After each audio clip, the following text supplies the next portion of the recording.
My name's Patrick. We're at the Inverloch Community Hub. This is where we play our indoor soccer on Friday nights with pretty much anyone who wants to turn up. The Bass Coast Settlement Sports Committee was set up as a bit of an offshoot of the Bass Coast Settlement Committee, which is essentially set up for new arrivals to the area, and it sort of helps people assimilate into the community. On our Settlement Sports Committee, we've got members of local council, including myself, GIP Sport, which chair the meetings. We've also got a couple of young fellas who you'll probably meet later, Gerson and Aloisio. Some of the most newly arrived boys that are playing soccer with us from the Karen community or Burmese community, and they've probably been here for a year or so, and they've been playing soccer with us for about a year. At the start, obviously, the English is pretty much, it's very basic. I've seen that and the confidence of the guys to sort of, banter and have a chat with us and tell us how their week is going. That has really sort of blossomed since the time that I've been involved with them. Gerson puts his hand up to volunteer for pretty much anything that's going, so he's a real leader in his community. So I think we're, as well as people getting more comfortable with us, we're actually developing some leaders for their local communities.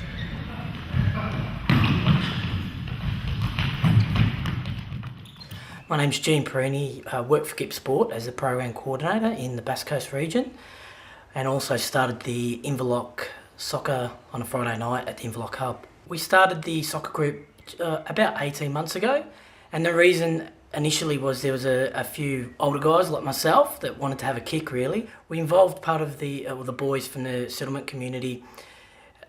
Basically, it was just an open invite to get more players, and it just grew from there.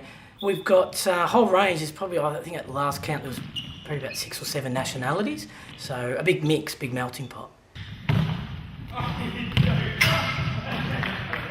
I'm Dan Punton. I'm the Access for All Abilities Program Manager with GIP Sport, which is Gippsland's regional sports assembly. My personal involvement's just as a participant, really. Jean does all the driving. Pat and Joe are very good volunteers, as with all community programs, you need good volunteers. Which allows me just to come and have a kick and embarrass myself with the young guys running around. Jean started working down in Gippsland with Football Federation Victoria as Gippsland Regional Development Officer. So he's got a very big passion for soccer in the community. He started the Friday night competition here for just a couple of his mates just to have a casual kick, and as demand grew, numbers increased, there was the need to formalise the program a little bit, which is where GIP Sport jumped in and took over the program and helped develop it. And that's run through one of the programs that we host, that we're funded by Vic Health to do, which is the PIXAR program, which is participation in community sport and active recreation. It really drives social inclusion, which is a big part of what the PIXAR program is all about. It's bringing minority groups, marginalised groups together. So the program looks at focusing on women in sport, people with disabilities in sport, from culturally and linguistically diverse communities, and bringing them all together into one community program. Certainly soccer is a great tool for that. It's called the World Game, that's what it is.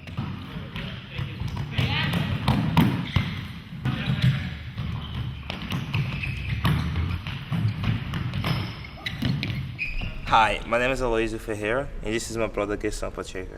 Me and my brother probably will be one of the first ones from another background to start playing Friday night, and then we see other guys coming, and then we think of ourselves, we've been in this situation before, we can't speak English very well, and we actually can't communicate, and sometimes it's bad because you want to talk, you want to hang out with your friends, but you don't know what they're saying and all that, so it's good to bring all together, passing around each other, getting to know each other, and actually learn about each other's language and culture, and it's just really good, a really good experience and fun. I started when I was about 4 years old, like most of kids in Brazil, we start really young, and it's just something that happens naturally. We just one day I woke up and I want to play soccer, and I told Mom, and it's like, all right, I'll put you in the school and all that, and we just started playing. I've been playing since I was 4, and now I'm 18, so I've been playing for a long time. And my brother probably be better than me, but because I'm older, I always have a strong advantage over him. I'm faster, taller. But I reckon if you were, Here we go. I reckon if you were about the same age, you probably just way better than I am as well. And yeah, hopefully he'll become professional. If he's not choose to play Australian rules, because he actually been playing, he actually came third on the best and fairest count for his club this year on Australian rules. So don't know what is he gonna do, if he's gonna go soccer or Australian football. So that's up to him. But he's good at both, so he can go anywhere. Yeah, I'm alright, I guess. Maybe professional one day, play in the World Cup. That's my dream. Will be a doctor or paramedic, hopefully, if I get enough entry school, good enough entry school, yeah. Well, I actually stopped playing soccer to play basketball when playing basketball locally. And I don't know, because of my age, now it's a bit harder to get into like this professional level.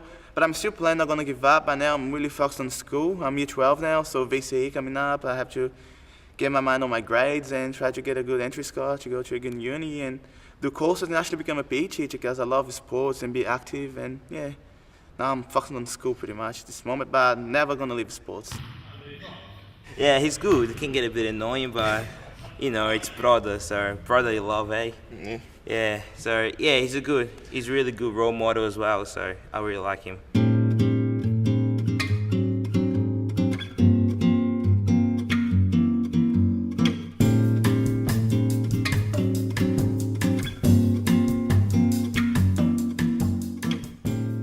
I'm not a local. I've just moved down 6 months ago. Been living up in Melbourne for about the last 10 years. My family's had a holiday house down here for about the last 10 years, so I've been fishing for an excuse to come down and make myself permanent down here. Job came up with Gibbs Sport, so I jumped at the opportunity, and here I am. Just love it, and I really doubt I'll be going back to Melbourne. I grew up in Curramborough, which is only half an hour from Inverloch, and moved away when I was 18, lived in Melbourne and abroad for a while, and only returned 4 years ago.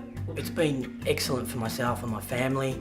Inverloch itself tends to be reasonably easy to get things happening because there's some quite vibrant people in the community and motivated to get new things happening. I used to live near Brasilia, the capital city from Brazil, and actually my father got an offer to work here at the abattoir, and he came a year before us and to set everything up and to see if we wanted to come or not. We had the choice of coming here.